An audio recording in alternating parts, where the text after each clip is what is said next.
Good morning and happy Monday to you. I hope you had a great weekend. And I don't mean to bring a bunch of bad news on you early in the week, but we got to talk about something that's really serious right now.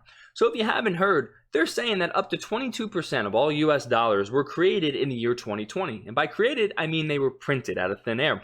And this comes at a time when, by the way, this article was written in October of 2020. So you know that number is much higher now. And as of just last week, we passed a new stimulus package. That's going to be another $1.9 trillion. Where do you think we're going to get that money from? From the money printer. So if you're someone who understands basic economics and the whole concept of inflation, this video is for you. If you're someone who thinks we can print money endlessly and nothing will ever happen, well, you're more than welcome to click off the video, but I think it's time for the adults to have a conversation. So this is what happens when we continuously print money. This is what's been happening to your dollar since 1913 when the Federal Reserve was created. Your purchasing power is just gone. And it's going to be even more gone if we continue to print more money. So this is why printing money actually hurts the poor. Even if you wind up getting yourself another $1,400 stimulus check, maybe you get a $3,000 stimulus check, I don't know. Because we're honestly, with the whole democratically controlled House and Senate, you're probably going to see that money printer just on like a 24-hour, 365, whatever. I can't even get the words out right now. It's just going to be printing money nonstop. So I don't care how much money they print you, because when you print all this money and it's really not backed by anything, well, it devalues a dollar. Meaning, I don't have any dollar bills on me right now, but what something might cost $1 today, well, in 6 months from now, that same item might cost $2, might cost $3, $4. Who knows? It's going to take a while to work itself into the system. But if you're someone who understands this concept, you know that people are going to be in for a very rude awakening sometime in the future. I don't have the magic ball, so I can't tell you the exact date. If I did, I would tell you which lottery numbers to play, right? But I don't have that. So, last, a bubble is forming right now. And if you're someone who's into, I don't want to necessarily say finance, but you kind of understand how our economy works and stuff like that. Typically, it's like every 7 to 9 years, there's a market crash. And the reason for that is because, well, we wind up screwing everything up because we constantly overbuild. We print a bunch of money. Money goes to people who I don't want to say that they don't deserve it, but they really shouldn't have it, right? Like there should have been something in place where they really earned it. So people spend money kind of frivolously. And seriously, big corporations do it as well. So I'm not just kind of, picking on the little guy too. And, well, you wind up having a market crash. And then, we swoop back up, we swoop back down. That's kind of how our economy works. It's like in waves. But what happens now is when we print all this money, it's going to make us kind of ride that wave even higher. So what do you think is going to happen in the future? Well, that drop is going to be that much more dramatic, if you kind of understand the picture I'm laying out right now. So let's go back to the very first one. So this particular article, I said it was created in October of 2020, and it said that really up to 22% of all US dollars in circulation were printed in the year 2020. Well, some people, it really depends on which article you read. Some people will say it's 30%. I've seen as high as 40%. I don't know the exact amount. All you really need to understand is we printed a ton of money in the year 2020. And the perfect indication of, well, kind of like the first steps or the first repercussions of printing a bunch of money is you saw it in the stock market. You had a bunch of people getting all this unemployment money, or they were getting the stimulus checks, whatever, you name it. And where did that money go? It went right to the stock market. So that's why our economy, even today, even at the time of recording, the Super Bowl is happening right now at the time of recording. It's February 7th, okay? We're at all-time highs. Our economy is in complete shambles. I mean, Phil Murphy, right? He's my governor, good old state of New Jersey. He just made it to where, now indoor dining can, instead of 25%, can go to 35%. Woo, right? Oh my God, the world is saved, right? Our economy is in complete shambles. But people have all this money that they didn't really work for, but they were just given. So it all went to the stock market. So people who already own stocks, well, they got a whole lot richer. People who didn't own stocks, they got a whole lot poorer. That's kind of how this whole concept works. So kind of moving on is, well, what about the purchasing power? Because inflation does take a little while to kick in. I can absolutely acknowledge that. And I can absolutely acknowledge that certain items don't get those inflated prices right off the bat.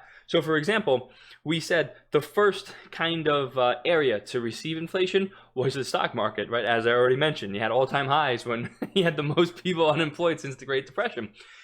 Housing prices, to my knowledge, at least in my area in New Jersey, I don't think they really have gone up. If you're someone living in another part of the country and housing prices are just skyrocketing right now, I want you to let me know. But you can expect this inflation to reach different areas in our economy, sometime in the future. If you can honestly look at charts, if you just go back, I remember I did a video on housing prices, for example, just from the year 1950 to now, it's an astronomical amount of, the percentage amount of how much home values have gone up. So that's why I'm saying you can expect to see inflation, hit the housing market. It's probably going to then move on to consumer goods sometime in the future as well. And this is why I always try and say, printing money hurts the very people it's intended to help, which is obviously the poor people. So I don't care how much money you get printed from the government, your dollars are going to be worth much, much less the more and more that we print. It's just the way that it works. And the people who already own the assets, right? The rich, doesn't even have to be people that are, boat-loaded, millionaires and billionaires with, yachts and private jets and stuff like that. It could just be people who have a couple $100,000 in certain stocks. Well, everyone else, when they get this printed money, is going to pump it into the stock market. It's going to inflate their asset prices, and that wealth gap is going to continue to widen. So that's just kind of, I guess, like an unpopular opinion, because you're always going to get someone to just say, oh, we should just, tax the rich and redistribute wealth. And yeah, okay, we've been saying that for years. How's that worked out? But kind of the last thing that I want you to take away from this particular video, and there's so many people out there that could do such a better job explaining this, but with our particular economy, and, our style, I know obviously we have somewhat of a capitalistic society, I say that because we have so many regulations, so we really don't have a free market, but our economy kind of moves in wavelengths. Who's knocking? I don't know, but it moves in wavelengths. So what you can expect to see, if you ever just look at the stock market itself, if you pull back like 10 years, you'll kind of see, this pattern where it kind of trajects up, in an upward motion, but it still goes up and down in the process as well, as I'm making these wavelengths right on the screen. So we always have a bubble that's created, and that's just because, right, people will overbuild or overspend, so something winds up something comes crashing down, kind of a domino effect, and then we hit that bottom, then we wind up rebuilding, and again, right, that whole wavelength continues. Now the issue is when you inject a bunch of printed money into our economy, you're going to help us experience higher highs, right? For example, in the stock market right now, we're at all-time highs, but yet you have millions of people still unemployed. So that's where people make this analogy of, I want you to imagine, right, there's a bubble kind of being filled right now. So obviously a bubble can only get so big, so eventually it's going to pop. So I want you to imagine if we're artificially inflating our stock prices, we're artificially inflating our dollar, and it's going all the way up, what do you think is going to happen when that bubble pops? Well, we're not just going to have a normal downtrend. It's going to be an even bigger, a more dramatic downtrend. So that's where I'm just trying to say, hey, if you're someone that's somewhat into finance, if you're into owning assets like real estate, stocks, something like that, be on the lookout, because you're probably going to start to see little signs here and there that this bubble is already forming, but you're going to see little areas where it might begin to, start popping. So that's going to be an opportunity where you can potentially protect yourself, put your money into something that you think is going to benefit from this bubble popping. As kind of evil as that might sound, end of the day, you got to look out for yourself. These politicians are continuously going to screw over the little guy. I don't think you can vote a bunch of people in that are going to save you. I think at this point, it really does just come down to, you, yourself, your friends, hopefully you can educate each other, stuff like that. But just keep that in mind, because again, like I said, people can do a much better job explaining, the markets and how it works and the uptrends, the downtrends. But I figure, you hear from just like a normal run-of-the-mill guy, and I know I mainly talk about politics, so the political spin on this is just, well, politicians think we can print money endlessly with no repercussions. I'm sure, like I already said, you can get somebody that's really into the economy to explain this side of it. But just wanted to throw that out there. So many people don't listen to this. They just really do think we can print endlessly, nothing will ever come of it.